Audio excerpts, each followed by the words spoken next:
Hello and good afternoon on Tuesday, the 26th of January 2021. Thank you for joining me here at Melksham Library Facebook page for this fortnight's Tea and Chat. My name's Steph, so I normally work at Melksham Library. For those of you who haven't seen me before, and I've just selected a number of poems and a few readings to share with you over the next 20-25 minutes. I hope you've got a nice drink. I've got a nice coffee here. Quick drink of that, and yeah, so we can get started on sharing some poems with you. Do leave a message in the sidebar in the comment section if you have any comments about any of the poetry that I'm going to be reading out. If you've got any observations at all about anything I'm going to share with you, if you've got any recommendations of poets that you really particularly like, we can look at including work by them in future tea and chats. But we're going to get started, and my first one I am going to read with you this afternoon is a poem by the poet Thomas Lovell Beddoes. And I've chosen that because he actually died on this day in 1849. So I thought this would be quite a nice day to kind of in remembrance for him, who died those years ago. And he was born in Bristol, and he was an English poet, dramatist and a physician, and he was actually a friend of Coleridge. So the poem I've chosen to share with you today is The Ballad of Human Life, and this is by Thomas Lovell Beddoes. When we were girl and boy together, we'd toss about the flowers and read the blushing hours into a posy green and sweet. I sought the youngest best, and never was at rest till I had laid them at thy fairy feet. But the days of childhood they were fleet, and the blooming sweet briar breathed weather when we were boy and girl together. Then we were lad and lass together, and sought the kiss of night before we felt all right, sitting and singing soft and sweet. The dearest thought of heart with thee was joy to part, and the greater half was thine as meat. Still my eyelids dewy, my veins they beat at the starry summer evening weather when we were lad and lass together. And we are man and wife together. Although thy breast once bold, with song beclosed and cold, beneath flowers, roots, and birds' light feet, yet sit I by thy tomb, and dissipate the gloom, with songs of loving faith and sorrow sweet. And fate and darkling grave kind dreams do cheat, that while fair life, young hope, despair, and death are, where boy and girl, and lass and lad, and man and wife together. And that was The Ballad of Human Life by Thomas Lovell Beddoes. And it's obviously, this was in three stages: the girl and boy together, lad and lass together, and man and wife together. And it kind of tells of a couple, doesn't it, who were together as children, and then, obviously young love, and then they were married. And of course, then at the end, it's bittersweet because obviously the wife has died, and he's remembering what it was like when they were younger. But yeah, so that was, I'd say, by Thomas Lovell Beddoes, who was born in Bristol and died on this day in 1849. So I'm now going to move on. Most of my poems today, you'll spot the theme. There's a bit of a love theme going on today. We're not quite Valentine's Day yet, are we? But I've chosen the theme of love today for most of the poems. And the next poem I'm going to share with you is by George Darley. So he was born in Dublin in 1795, and he was in an important family in Dublin at the time, and they were related to the Guinnesses by marriage, so as in the Guinness, Guinness fame. And George Darley, he actually studied and got a BA in mathematics and classics from Trinity College, Dublin, in 1820. But he wanted to pursue a literary profession, and so he did write a number of poems. He was also a critic, and in fact he actually was more successful as a critic than he was as a poet. But actually, some of his poems, you know, obviously are still at there. And this, what I'm going to share with you, I rather like. And it's called The Loveliness of Love. And it's a kind of a poem, as you'll see. There are lots of kind of romantic poems of the time, and sort of Shakespeare's poems, and they're all kind of, you know, they're all talking about, let me compare you to a rose, or you know, my lover has, you know, the sweetest cherry lips and things like that. And a lot of it is kind of associated with physical beauty. And as you'll see, this is George Darley's opinion on such things, about what actually is the loveliness of love. This is George Darley, The Loveliness of Love. It is not beauty I demand, a crystal brow, the moon's despair, nor the snow's daughter, a white hand, nor mermaid's yellow pride of hair. Tell me not of your starry eyes, your lips that seem on roses fed, your breast where Cupid tumbling lies, nor sleeps for kissing of his bed. A bloomy pair of vermeil cheeks, like Hebe's in her ruddiest hours, a breath that softer music speaks than summer winds are wooing flowers. These are but gourds, nay, what are lips? Coral beneath the ocean stream, whose brink when your adventure slips, full oft he perisheth on them. And what are cheeks but ensigns oft that wave hot youth to fields of blood? Did Helen's breast, though ne'er so soft, do Greece or Ilium any good? Eyes can with baleful ardour burn, poison can breathe that erst perfumed.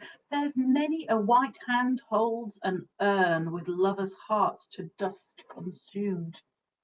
For crystal brows that's naught within, they are but empty cells for pride. He who the siren's hair would win is mostly strangled in the tide. Give me instead of beauty's bust a tender heart, a loyal mind, which with temptation I would trust, yet ne'er linked with error find. One in whose gentle bosom I could pour my secret heart of woes, like the care-burthened honeyed fly that hides his murmurs in the rose. My earthly comforter, whose love so indefeasible might be, that when my spirit wandered above, hers could not stay for sympathy.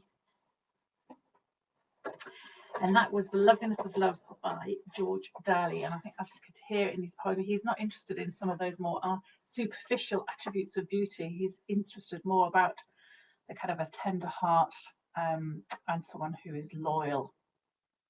So, and that was by G. Darley, also who was born in Dublin.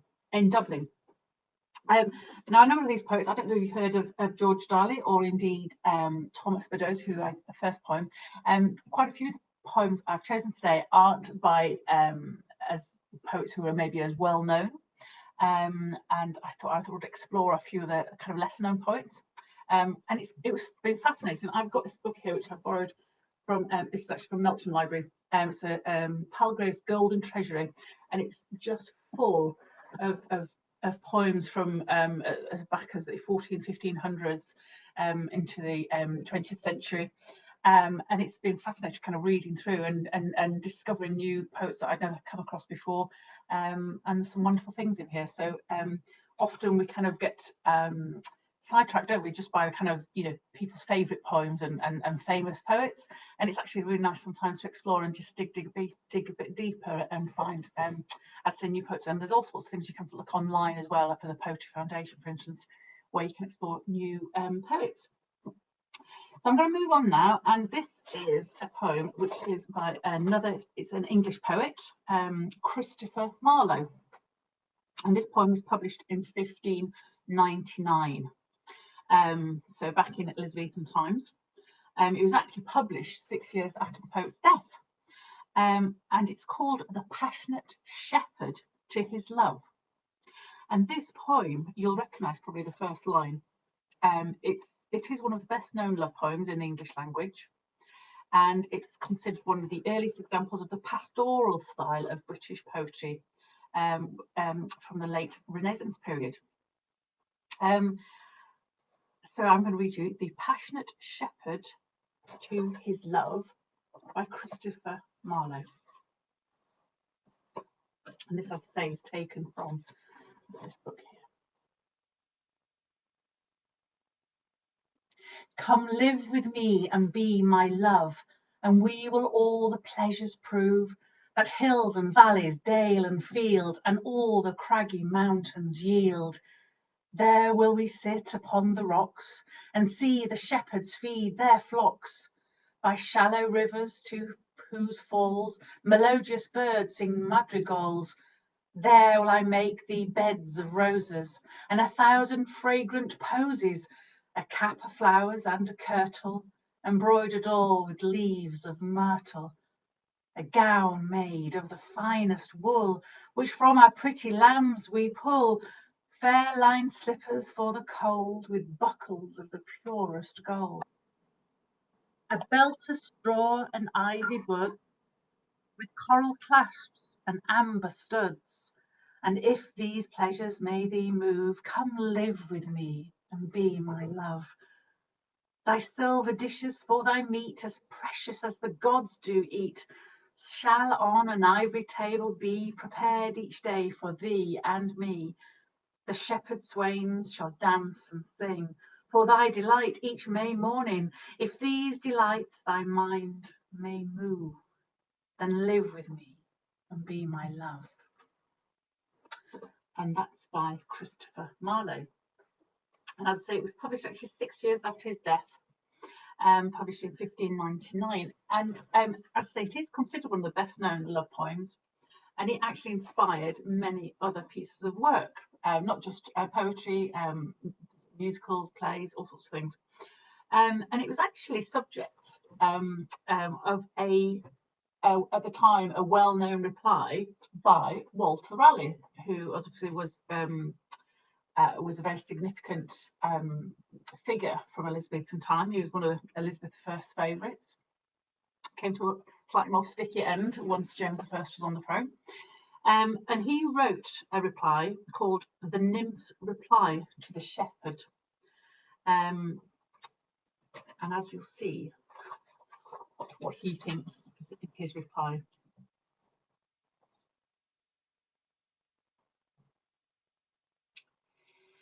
If all the world and love were young, and truth in every shepherd's tongue, these pretty pleasures might me move to live with thee and be thy love. Time drives the flocks from field to fold, when rivers rage and rocks grow cold, and Philomel beneath dumb, the rest complains of cares to come. The flowers do fade, and wanton fields to wayward winter reckoning yields. A honey tongue, a heart of gall, in fancy's spring but sorrow's fall.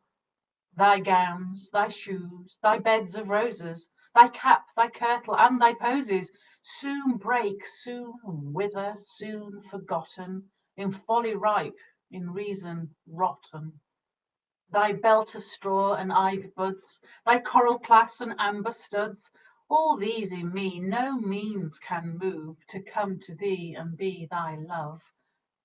But could youth last and love still breed, had joys no date nor age, no need, then these delights my mind might move to live with thee and be thy love. So that was Sir Walter Raleigh's reply to The Passionate Shepherd by Christopher Marlowe. So that was Walter Raleigh's The Nymph's Reply to the Shepherd. And obviously you probably heard in his reply, the nymph prevents her rejection of the shepherd's courtship for a life of pastoral ideal, because he said, well, you know, it's all very well saying we will live on rose beds and posies, but he was basically saying, yeah, but they'll soon rot away and perish. So that was The Nymph's Reply to the Shepherd by Walter Raleigh. So I'm now going to move on to an interesting poet I came across. He's called Henry Carey. He was born in around about 1687 and died around about 1743. Probably born in Yorkshire, which has been deduced from some of his sort of the areas that he writes about and these turn of phrases. He was actually the illegitimate son of George Lovell, who was the first Marquess of Halifax. But he actually dedicated a lot of his poetry to his his father, who was obviously officially known that he was his father, had been an illegitimate son. But he wrote this a poem called Sally in Our Alley. I'm just turning to the page. Here we go.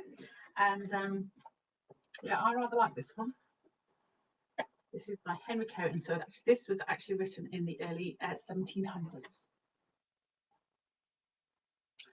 Of all the girls that are so smart, there's none like pretty Sally. She is the darling of my heart, and she lives in our alley. There is no lady in the land is half so sweet as Sally. She is the darling of my heart, and she lives in our alley. Her father, he makes cabbage nets, and through the streets does cry 'em. Her mother, she sells laces long to such as please to buy 'em.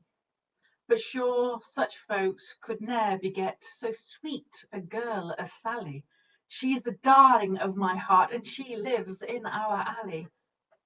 When she is by, I leave my work.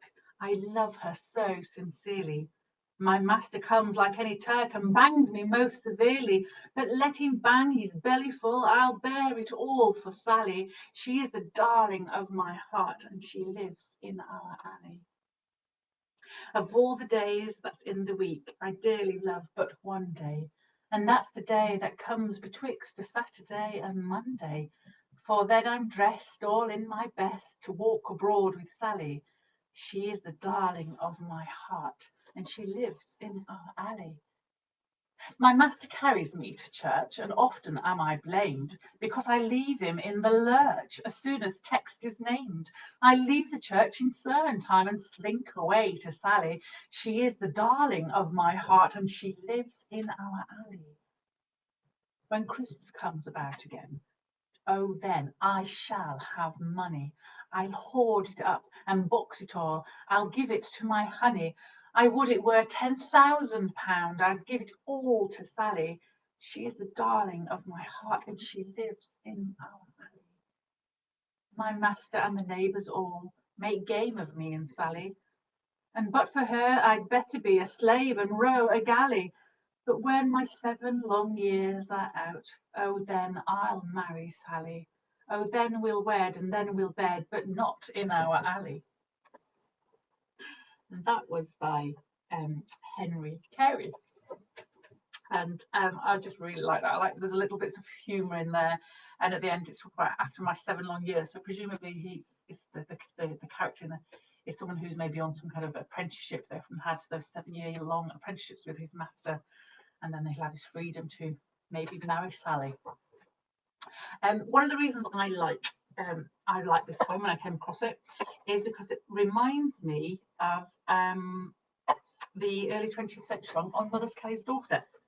That of course featured a Nelly instead of a Sally, and this was one of the songs that my gran used to sing to me when I was little, along with In Dublin's Fair City.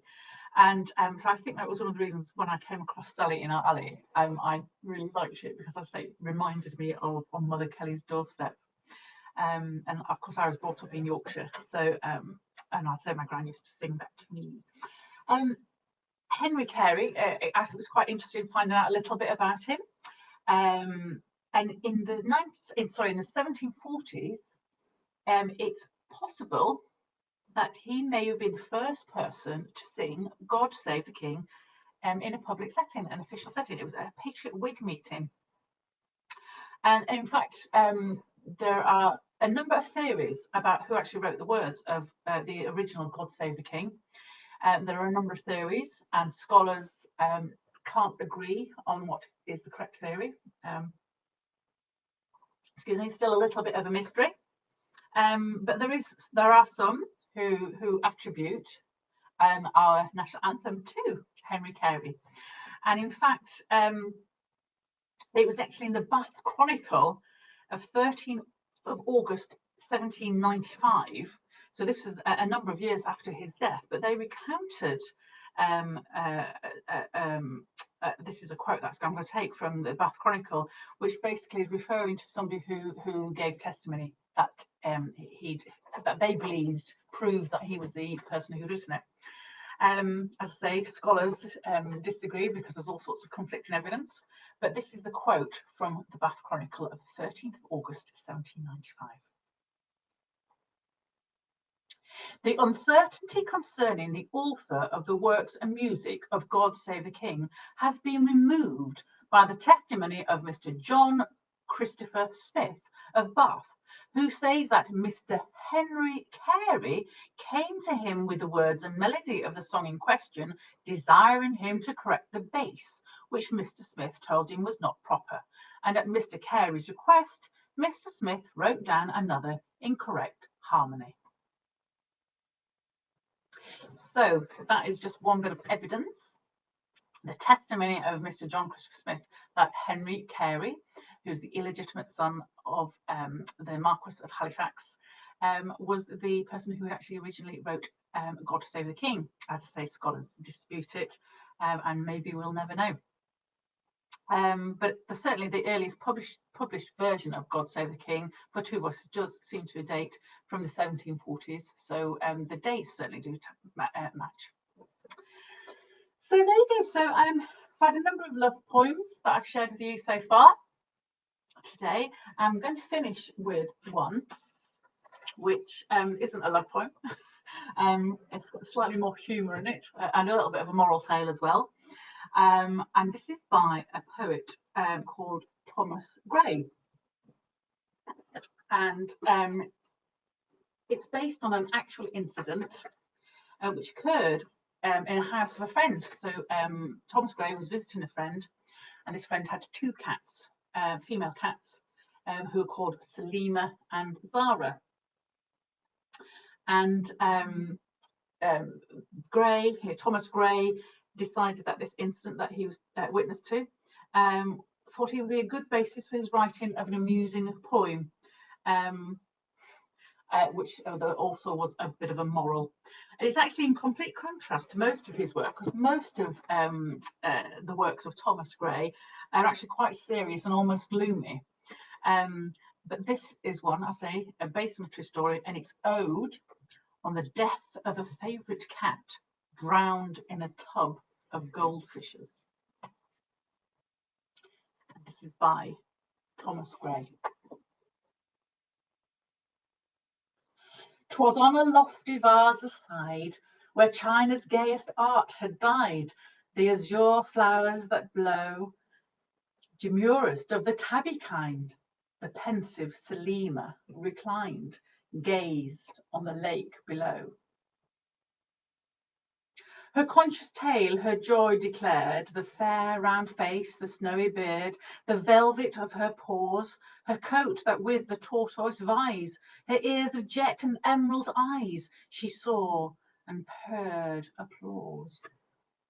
Still had she gazed, but midst the tide, two angel forms were seen to glide, the genii of the stream, their scaly armours Tyrian hue, through richest purple to the view, betrayed a golden gleam. The hapless nymph with wonder saw, a whisker first and then a claw, with many an ardent wish she stretched in vain to reach the prize. What female heart can gold despise? What cat's adverse to fish? Presumptuous maid, with luck's intent, again she stretched, again she bent, nor knew the gulf between. Malignant fate sat by and smiled, the slippery verge her feet beguiled. She tumbled headlong in. 8 times emerging from the flood, she mewed to every watery god, some speedy aid to send. No dolphin came, no Nereid stirred, nor cruel Tom, nor Susan heard. A favourite has no friend. From hence, ye beauties undeceived, no one false step is ne'er retrieved, and be with caution bold. Not all that tempts your wandering eyes, and heedless hearts is lawful prize, and not all that glisters gold. So that was Ode on the Death of a Favourite Cat Drowned in a Tub of Goldfishes by Thomas Gray. Poor old cat drowning in a small tub like that. And of course, the moral is all that glisters isn't gold, which of course is a famous line from Shakespeare's Merchant of Venice, one of the famous lines from Portia. All that glitters is not gold.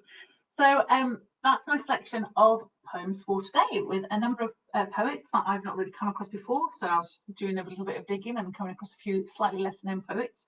I hope you enjoyed my selection.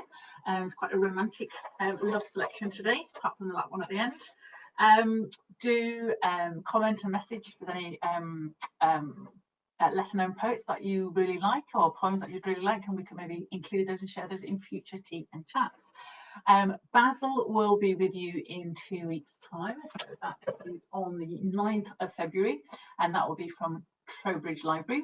He'll be sharing a number of poems. And then 2 weeks after that, it will be Phil again from Salisbury. Thank you for joining me.